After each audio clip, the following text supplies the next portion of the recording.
Welcome. It's great to see you all, and thank you so much for coming today. Um, so I'm going to go through my little prepared spiel, and then we'll move on. After many years of working in Finale, I get it that learning your way around a new notation program can be frustrating, but it's not insurmountable. You just need a plan, and my plan here today is to hopefully help you get an association in your mind where the equivalents between Finale and Dorico are. Because there are some things that are very similar, and then you're going to find there's things that are very different. But both programs are based on a very logical structure. So once you get that structure in your mind, then you've kind of weeded out. The pile isn't so big. You get the pile over here that okay, that's very similar, but I can concentrate on these things that are very different. So it's not my intention to do a deep dive into every aspect of Dorico because there's no way we could do that in an hour. I'm going to start with the video of the Finale to Dorico equivalents that I did at the ASMAC webinar. I know some of you have seen it, but we're all musicians and we know repetition is a good thing. Finale is designed around a single workspace that changes its attributes depending on what tool you're using. There are pull-down menus for various functions, but perhaps the most notable is the tool menu. When you select a tool, the workspace changes characteristics, and many tools have a new pull-down menu. And for some, there's a floating panel available. Dorico is designed around multiple workspaces that change attributes when you move through the workspace with the tabs. Think of it as moving through a project from left to right. The Setup, Write, and Engrave workspaces each elicit a pull-down menu specifically for that workspace. Additionally, each workspace has a left zone, a right zone, and a lower zone. The right and left zones have panels, or toolboxes if you will, that expand when you click on them as they reveal various tools. So let's look at the equivalents. The Finale and Dorico menu bars have a very similar set of categories. The Finale or Dorico menu, File, Edit, View, Window, and Help are all very similar. So those functions, it's safe to bet you can find your way around. Central to Dorico's design is the concept of workspaces. The short description of each is: Setup is where you set up your players and score. Write is where you'll spend most of your time putting in your musical content, notes, text, lines, and symbols. Engrave is where you do your layout and presentation of the content. Play is where you can tweak playback. Print is for printing and PDF export. In the Write workspace, you create all of your content. Its presentation on the staff strictly follows the guidelines defined in various options in the Library menu. In the Engrave workspace, the caveat is you can't change any of the function or value of the musical content. For example, you can change the position of a dynamic, but not its function. You can't change a forte to a piano. You can't delete or change the pitch or duration of the note. You would have to go back to Write to do that. But you could change the stem length, beaming, or the size from normal to Q, for example. You can change the spacing between notes in Engrave as well. In the Engrave workspace, you'll also notice all these boxes. These are frames, green for page, blue for text, and pink for graphics. All page text is in frames you define. The music is contained in the music frames. Select which item you are editing in the left zone: Notes, Frames, Stave Spacing, and Note Spacing. Open the panel on the left and it changes with the functions of each tool. But when you think about it, in a similar way, when you switch to the Page Layout tool in Finale, you're in a similar mode. You can't change the function of the musical content. You're moving lines that are boxing in your musical content. If you switch to the Text tool, you create a box on the page that confines a piece of text to that box. So, Engrave mode is a combination of the Page Layout tool, the Text tool, the Graphics tool, and the Staff Spacing function of the Staff tool. Let's look at something that may seem quite different, but really it's just a bit of a change of screen geography. If we go to the right workspace in Dorico and line up the main tool palette from Finale, we see quite a few equivalents: clef, key signature, time signature, bars and measures, repeats and repeat structures. If we open up the left zone, the articulations are found here, but also notes and rests that you would find in the simple entry notes and rest palettes. So most of the main tool palette is found in the right workspace in the right zone. The simple entry palettes are in the left zone. Which brings up something that is quite different. That is the way lines, symbols, and staff-attached text are handled in Dorico. In Finale, the lines are found in the Smart Shapes menu or palette. Symbols, dynamics, and playing techniques text are found in the Expressions tool. In Dorico, lines, symbols, and text are not categorized as to their graphic representation, but as to their function as a musical direction. In Write mode, open the Write zone. Dynamics, both text and lines, are in the Dynamics panel. Trills, jazz markings, and arpeggio lines are in the Ornaments panel. The Repeat Structures panel is form repeats, but also note repeats, which are tremolos, bar repeats, and rhythm slashes. Holds and pauses is where you'll find fermatas and cessuras. In playing techniques, the panels are sorted by common playing techniques and instrument families, a mix of text and symbols.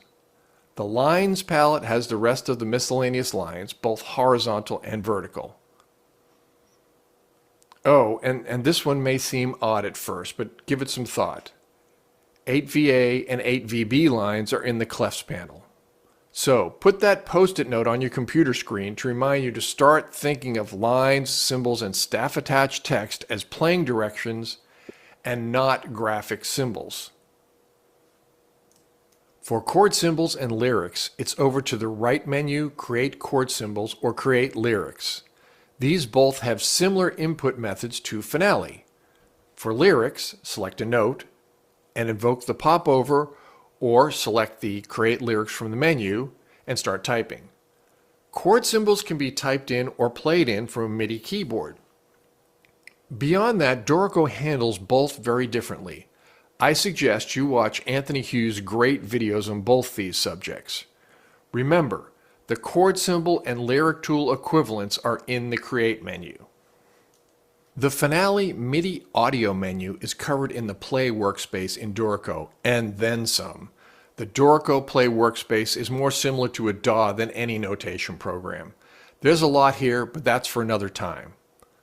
Let's talk plugins. There have been many very useful plugins for Finale created by Make Music and third parties. Dorico has a simple scripting interface, but not as comprehensive as Finale script.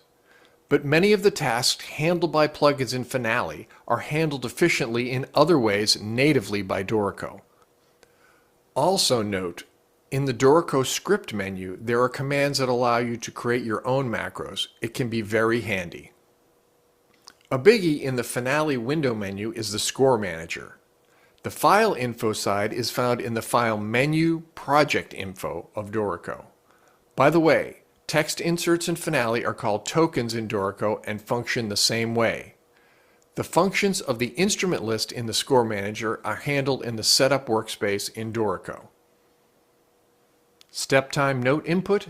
There are plenty of videos on that. But for Finale users, know that if you prefer speedy entry, where you specify the pitch before duration, you can set that as a default in Preferences, Note Input, and Editing, Pitch and Duration. By the way, another change is in Finale, the quarter note is 5 on the keypad. And in Dorico, it's the 6 key in the numerical keys across the top of your keyboard. Note values moving up or down from there. So you'll need to shift your thinking by one number. And if you're hardwired to using the keypad, fear not. In Dorico, the numbers across the top of the keyboard and the keypad mirror each other. Press 6 on either and you'll select a quarter note. There are more equivalents to be found, but that should give you a good start. Let's talk about a few basic concepts. First, key commands and popovers. Instead of meta tools, Dorico uses the concept of popovers. The key command for a popover is always the same, Shift and a letter. You'll see all of these in the Create menu, Shift K for key signature, Shift C for clefs, etc. The Library menu is where you go for all your default settings for, well, everything. Let's focus on these engraving options, notation options, and layout options. And for this demonstration, I'd like to add the lower zone to the bottom of this list to complete the sets. To begin with, let's define global and local. Global changes affect the score and all parts. Local changes can affect only the score or a part or several parts. Engraving options affect the appearance of notation. Think of it as the engraving workspace territory, the design and look of notation and their default positions. This is global. Notation options are specific for notes, rests, clefs, time signatures. This too is global. In layout options, you'll see the layouts, which are the scores and parts, on the right.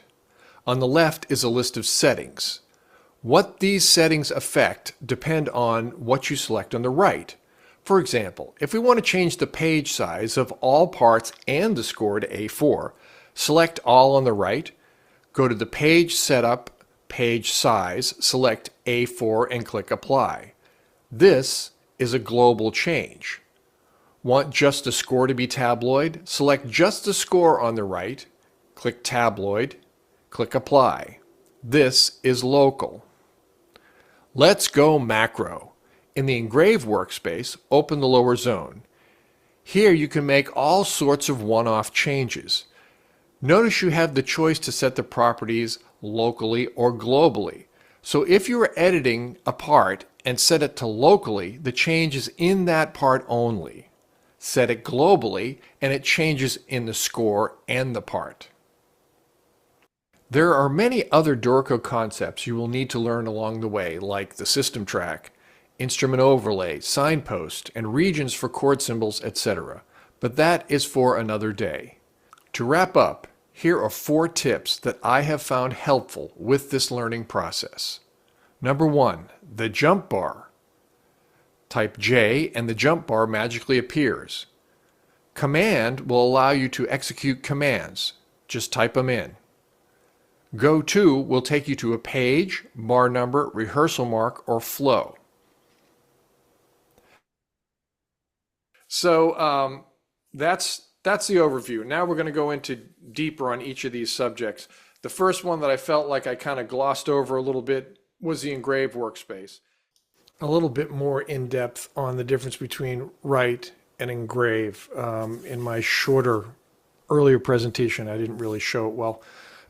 So in write, I can grab these notes and I can change the note. I can make that note into a half note, which I did like that. Or I could select the whole bar, make those into half notes, hit repeat, change that. I could do all that, but I can't. I'm going to make this larger so you can see it well. Take this dynamic that I have.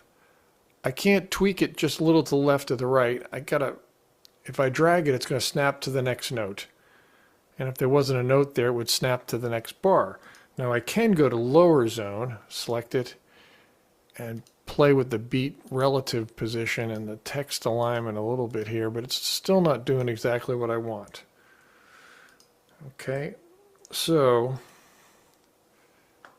I can add this 8VA line, but I can't move it unless I move it to another stave. So if I then go to engrave, and we're going to go back to the large magnification so you can see better, I can now take this forte and I can put it anywhere I want. And I can take that bar number that's a little in the way, and if I want to do this, and I can take this piano, I can move any of those. But I can't click on the note and change it. If I do, notice it took me back to write mode up here. So if you do double click on a note, or dynamic, same way. See, I'm in engrave. I double click on the dynamic. It takes me back to right, so I can change it. So I can say, and change it, and then go back to engrave, and I can tweak it. So that's the kind of basic difference between write and engrave, and what's happening with where everything is sitting. Now, if I want to change this John Hinchey up here, that is in a text frame, so I would have to get the text frame and move that up like that to change the positioning of that. And while we're at it, notice this left hand really could use a treble clef here and maybe get rid of these chord symbols. Well, I can't delete the chord symbols, and I can't add a clef here, so I would have to go back to write mode, excuse me, and I would go to my clef, and I can do it this way just by point and click, and I need it to be back to bass clef, oops, there, escape, and back to here, bass clef. Now, these chord symbols, what I can do is select those chord symbols in write mode. And let's say for right there, I just decided I want to hide them. You can hide them. All right, but that 8VA line still isn't sitting where I want. What do? I go to engrave. Now the 8VA line, I can tweak it a little bit here. I like that just a little like that, and maybe this one, this end goes a little bit further there. So these are all things that the difference between changing the nature, the content with the clef, I had to do in write. And then hiding the content of the chord symbols I had to do in write. But the appearance of the 8VA line I had to do here. So just another example. So the next thing I want to show you, which is a big concept, is the system track.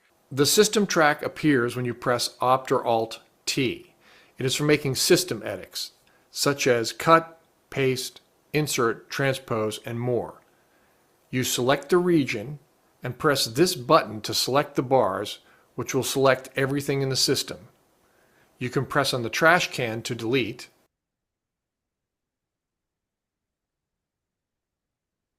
You can press on the plus to add a bar.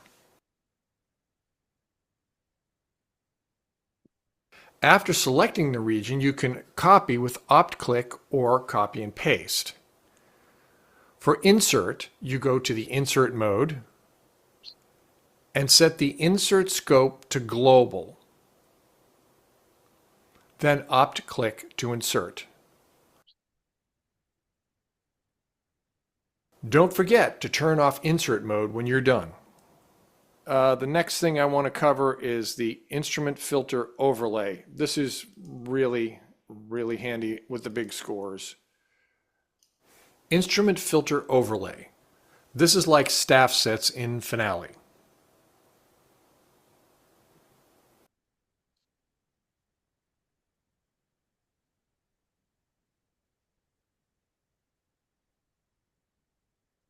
You can select the instruments that you want and rename the set. And you can have as many sets as you like.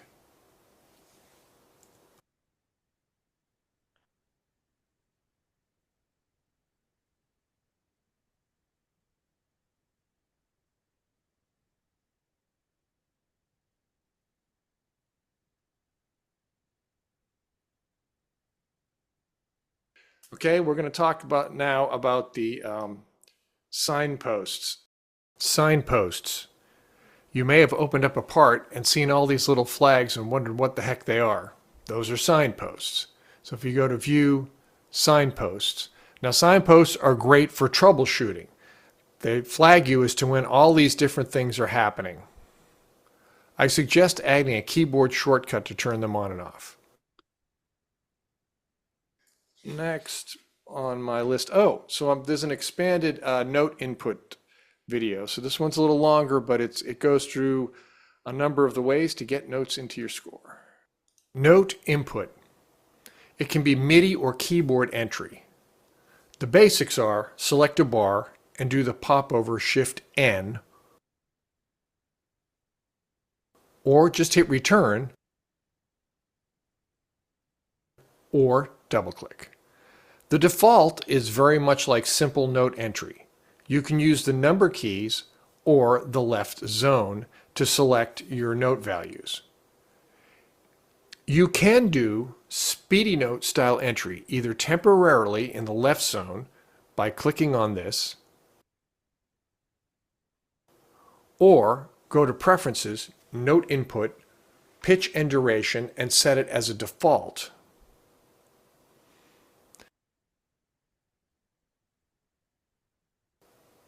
This is chord mode. In duration before pitch, simple style entry, it works like this.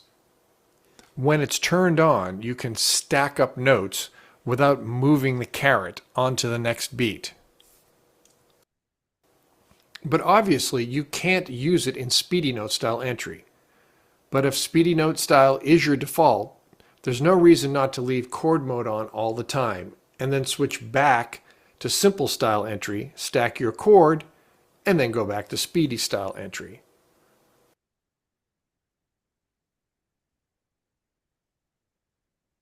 You can also input notes on several staves at once. Press Shift and the down arrow.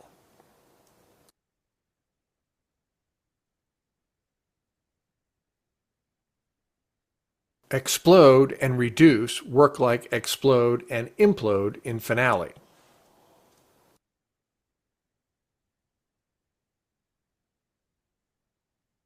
But reduce doesn't stack up repeated dynamics and lyrics.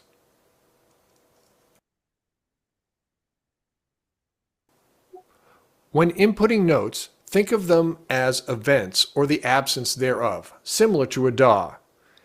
You don't have to input rest. You can just input notes and Dorico fills in the rest. Same with tied notes. You can input tied notes, but you can also just input the duration. As you work in Dorico, you'll need to start defining your house style. Make these changes in notation options. Save them as a default as you go. Let's talk about voices, which is the same as layers in Finale. The equivalent of layers in Finale are voices in Dorico. You can have as many as you need. In note input, V switches between the voices. By default, you get a stems up voice. Your second voice is a stems down voice.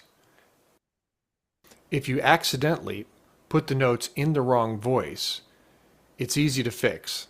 Select the region, right-click, Voices, swap voice contents.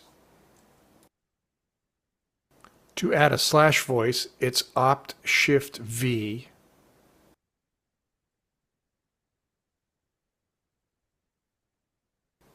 You also can change an existing voice into a new slash voice, which will give you rhythmic slashes.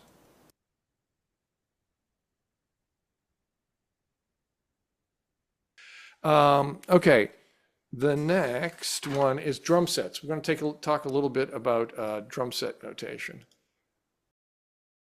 When inputting notes on the drum set, you don't have to worry about voices. Just put the notes on the right line or space.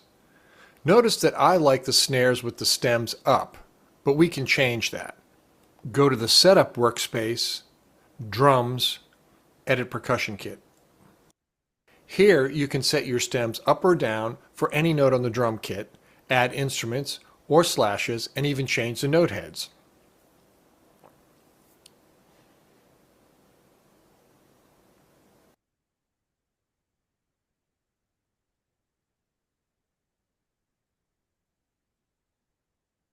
In the Play workspace, you can edit the drum patterns, and you can also assign different virtual instruments to every instrument in the kit, if that's what you want to do.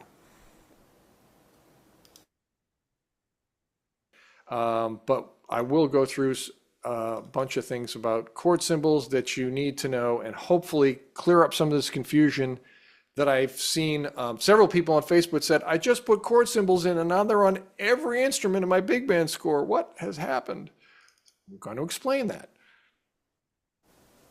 There is a lot of depth to chord symbols, so I'm going to just give you the overview. You can edit and save custom chord symbols.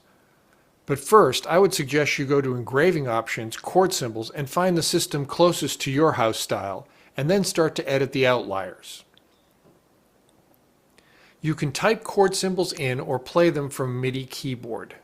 How Dorico interprets those is in Note Input Options, Library, Chord Symbols.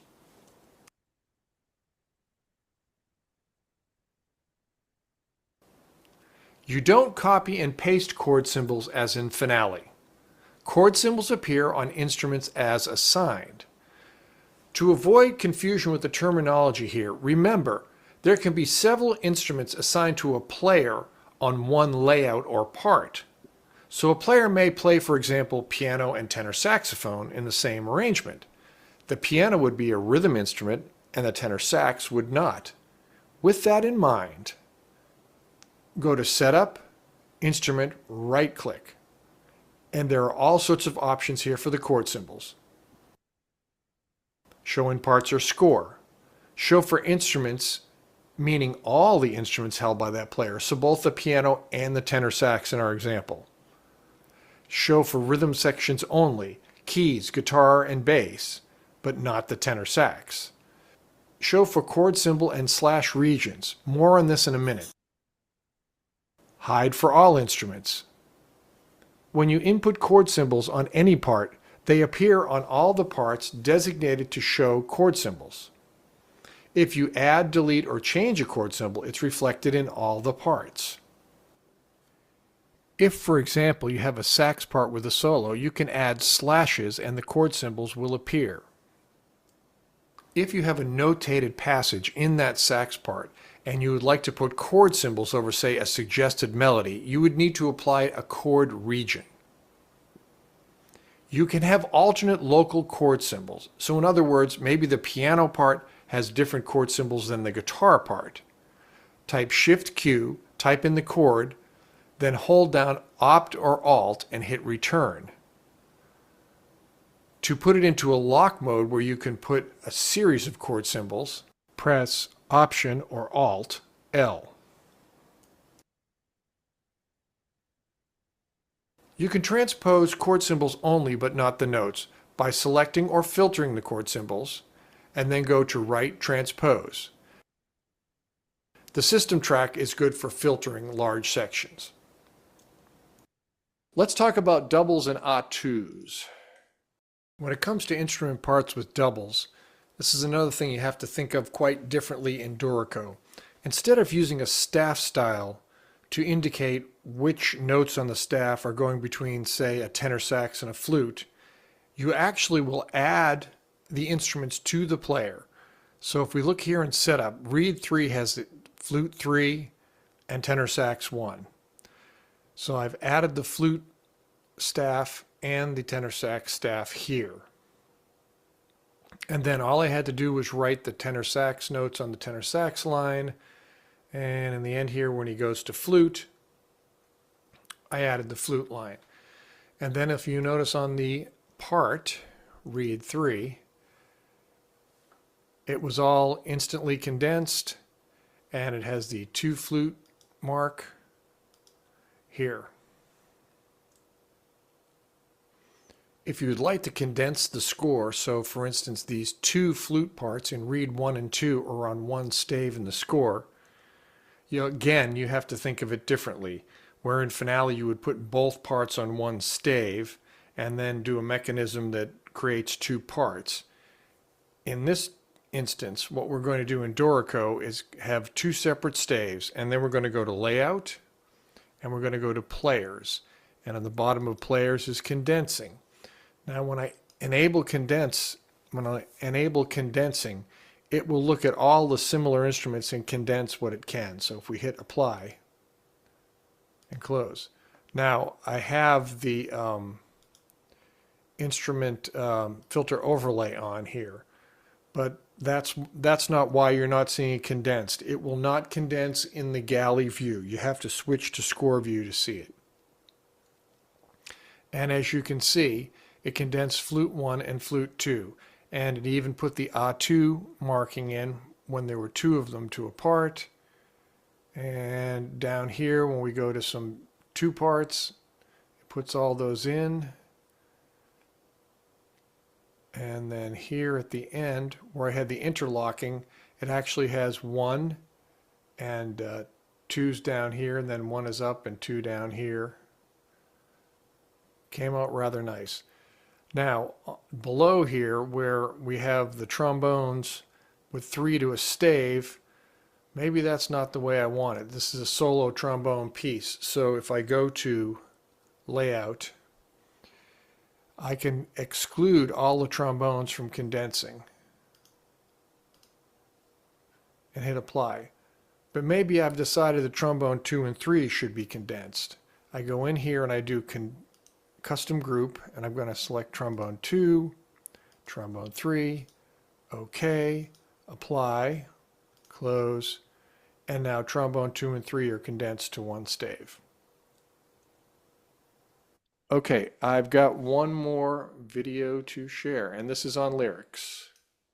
When it comes to lyrics, the basic input is the same in Dorico and Finale, but that's where the similarity ends. So if we wanted to input on verse 1 here, we just do Shift L, and we type in we,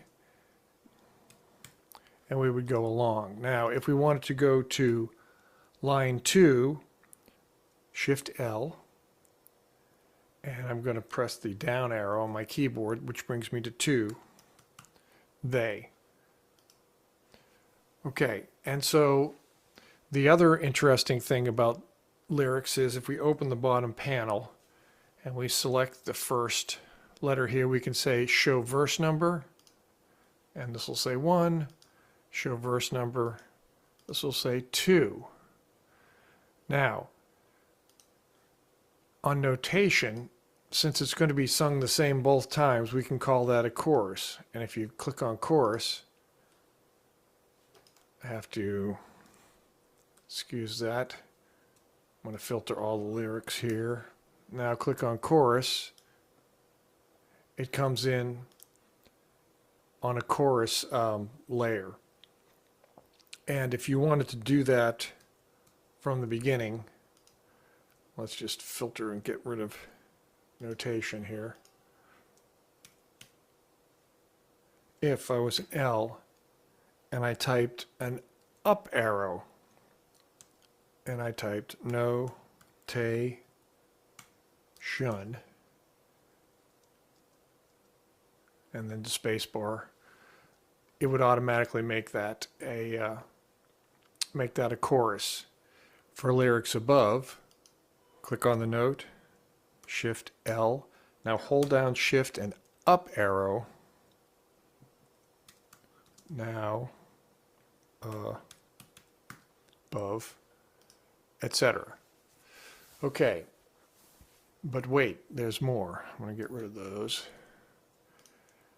We can filter lyrics. I'm doing it with a keyboard shortcut and just paste them on. But I want to show you something on this bottom line. Be careful where you click to paste, because if you did it there, see they're all out of line down here. So what I'm going to do is make sure when I hold down Option and click, I'm all the way over to the left here. There we go. So that all works. Now there's some interesting things here in the drop-down menu, filter lyrics. I can filter just line 2 to delete if I needed to do that. You can also go to lyrics, line,